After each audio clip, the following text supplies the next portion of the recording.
Além dos módulos de polo único e de zero único, a gente viu no vídeo anterior, a gente tem outras componentes que também podem formar a resposta de frequência do sistema. Por exemplo, aqui temos mais duas, que seriam polo na frequência zero e o zero na frequência zero. O caso do polo na frequência zero, ele tem uma resposta de frequência que coincide com a resposta de frequência do integrador. Por isso, essa parte, esse sistema que tem essa característica, chama-se de integradores. Enquanto que os zeros na origem têm uma resposta de frequência, tem um diagrama de Bode, que lembra o diagrama de Bode, a resposta de frequência de um diferenciador. O sistema chama-se de diferenciadores. Se você calcula a resposta de frequência, utilizando o diagrama de Bode, de um sistema com um polo na origem, você vai calcular o 20 log dessa expressão aqui, certo? 20 log dessa expressão aqui vai dar que coisa? Vai dar uma linha reta, como essa aqui, que passa pelo valor 1. Né? Que lembrando que essa é a característica logarítmica. Né? Como ele não tem parte real, a face dele vai ser de menos π sobre 2. Certo? Já quando você calcula o diagrama de Bode de um sistema que tem um zero na origem, ele vai ter um comportamento similar ao comportamento anterior, só que agora o ângulo da reta vai ser diferente, vai ser uma reta que cresce, né? Com esse ângulo aqui positivo, certo? E então, a face dele agora vai ser de π sobre 2, diferente do outro. Que outra coisa a gente pode apresentar aqui? Bom, a gente pode ter também um ganho. Normalmente, sistemas dominam a frequência, tem um ganho associado. Esse ganho, você também precisaria calcular o diagrama de Bode desse ganho. Então, como você calcula isso? Muito fácil, seria 20 log do A, se A for o ganho do sistema. 20 log do A. Seria o valor do módulo. E para a face, se a gente calcular a face, a cotangente da parte imaginária sobre a parte real, como ele não tem parte imaginária, a gente teria que coisa? Teria mais menos π. Pode ser zero ou pode ser mais menos π. Então, vamos ver como a gente pode juntar todos esses gráficos associados a cada um dos componentes de um sistema complexo. Por exemplo, a gente tem esse circuito aqui. Você precisa determinar a resposta de frequência desse circuito. Você vê que ele não é um circuito trivial, já tem uma determinada complexidade. Olha, aqui, a gente tem aqui a resposta de frequência ao circuito. A gente calculou isso aí. É dada como dado. Se não, você teria que calcular a partir de quê? Das equações diferenciais que caracterizam a dinâmica do circuito. Então, nesse caso, a gente deu a resposta de frequência. A resposta de frequência é H de J ômega, certo? A gente vai colocar os valores numéricos, e a gente, o primeiro passo, depois que você já colocou os valores numéricos, é obter as raízes, obter as raízes do sistema e colocar na forma de zeros e polos no sistema. Por que dessa forma? Porque a gente já sabe de antemão qual vai ser o gráfico associado a cada um desses componentes que aparecem aqui. Já sabe qual é o gráfico associado a um ganho, já sabe qual é o gráfico do diagrama de Bode associado a um zero, já sabe qual é o diagrama de Bode associado a um polo, e por aí a gente vai ter uma noção de qual vai ser o gráfico da função final. Como a gente faz isso? Adicionando cada um dos gráficos. Vamos começar. Primeiramente, a gente vai calcular o diagrama de Bode para o ganho do sinal. O ganho é 0,33. Então, módulo desse ganho seria 20 log de 0,333. Teria esse valor aqui. A face, a gente sabe que é zero, que ele não tem parte imaginária, portanto, a face vai ser zero. Está aqui. Agora, qual é o gráfico associado a um polo? A gente já viu isso aí na aula passada. Desculpa, associado a um zero. A gente já viu na aula passada que o gráfico associado a um zero está dado por duas assíntotas. Uma assíntota que vai ser uma reta em zero, e uma outra assíntota, que vai aumentar com um ganho de 20 dB por década. Isso aqui. Uma linha reta, certo? E o ponto onde se cruzam as duas assíntotas é o ponto onde está que coisa? O zero.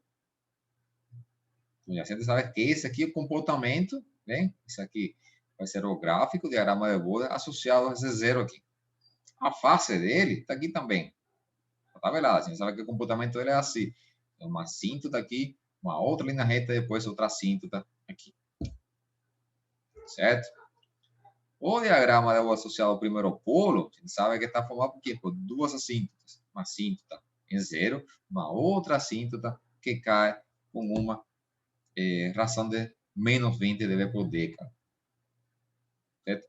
O ponto onde se cruzam as duas assíntotas é o ponto onde aparece o polo. E o gráfico de face associado a esse polo vai se dar por três assíntotas. Primeira linha reta, depois uma linha inclinada e depois uma outra linha horizontal. E o segundo polo, você tem um gráfico bem similar ao primeiro, só que agora o ponto que se corta nas assíntotas equivale ao ponto onde aparece o polo, frequência do polo. Bem? Então, aqui, a gente tem já os gráficos associados a cada um dos componentes, né, que formam a resposta de frequência ao sistema. Seria este aqui. Bem? E agora que a gente precisa fazer o quê? Somar esses gráficos. Por quê? A soma de todos os gráficos para o módulo e a soma de todos aqui para a face vai me dar que coisa? O diagrama de Bode do sistema como um todo. Né? Então, costuma fazer o seguinte: onde que aparece o primeiro ponto notável da curva? No primeiro polo. O primeiro polo é esse aqui. Né? Esse aqui temos aqui.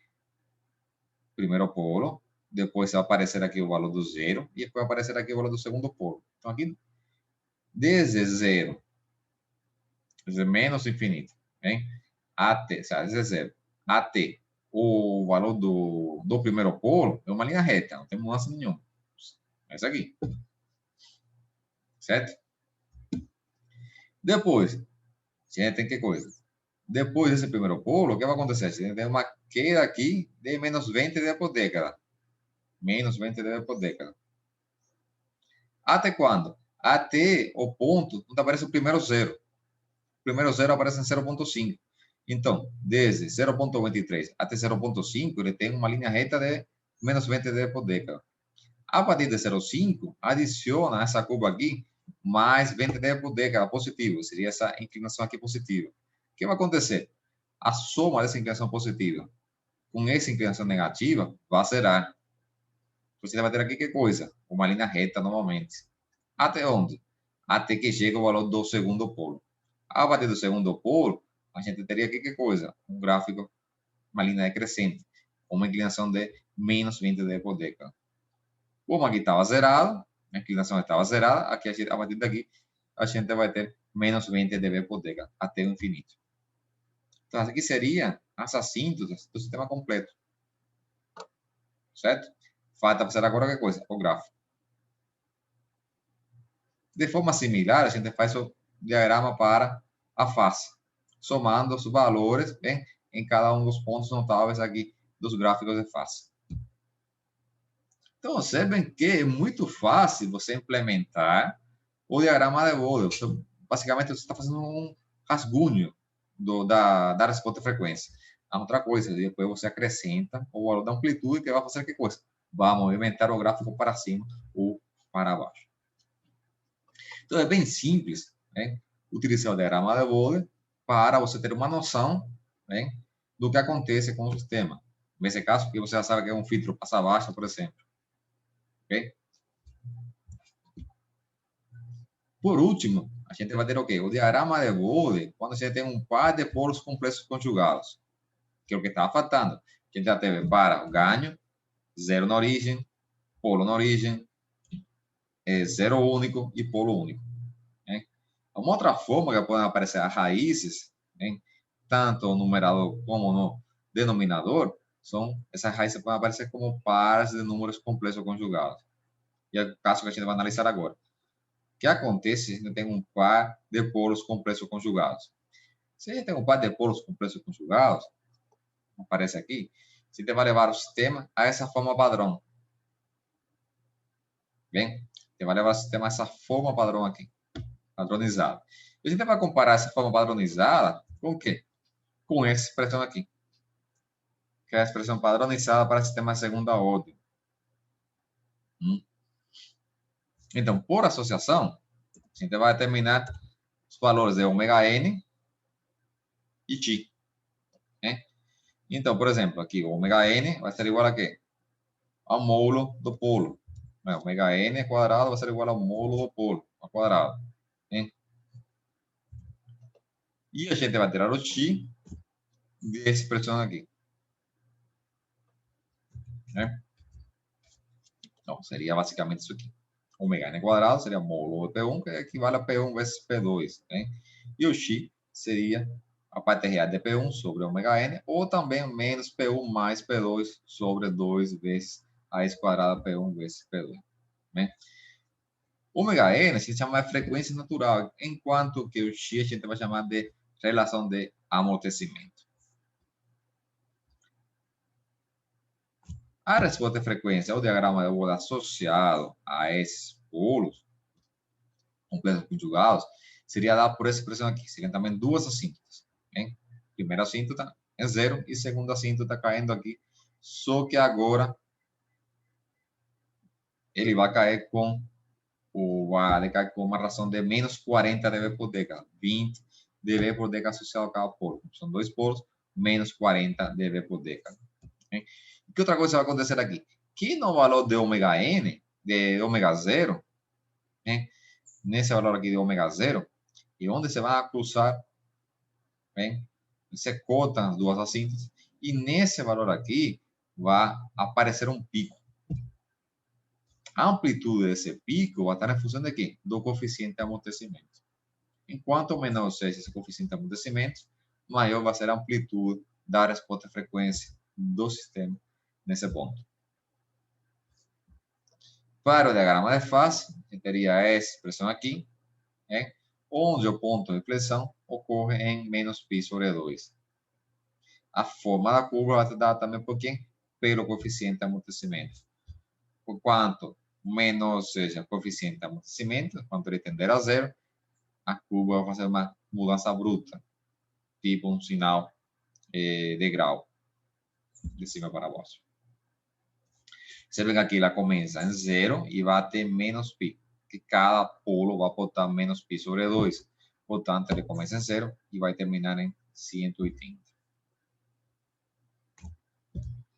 Bem, e para o caso de sistemas com zeros complexos conjugados, o procedimento é basicamente o mesmo, só que agora inverte. Né? A gente precisa levar ele à forma padrão, padronizada, que é isso aqui, associar essa forma padronizada para obter a frequência natural e o coeficiente de amortecimento. E o gráfico seria bem similar, só que agora seria o inverso. Seria o inverso agora. As curvas continuam se cruzando, as assíntotas se cruzam no ponto de ômega zero. E nesse ponto ômega zero acontece agora um pico para baixo. Certo? Esse pico para baixo vai ser tá menor enquanto o coeficiente de amortecimento seja menor também. Quando ele tende a zero, o pico vai ser menor também. E o gráfico da fase similar ao gráfico da fase do sistema com dois polos complexos conjugados. Só que agora ele vai de zero até π. Ou seja, cada zero vai botar π sobre 2.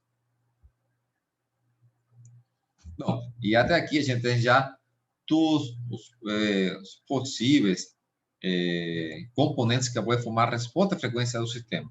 Lembra, a gente tem ganho, zero na origem, polo na origem, zero único, polo único, par de polos complexos conjugados e par de zeros complexos conjugados. O somatório de cada um desses componentes que estejam presentes na resposta em frequência ao sistema vai dar o diagrama de Bode do sistema. E até aqui, bom, a parte relacionada com diagrama de Bode dos sistemas.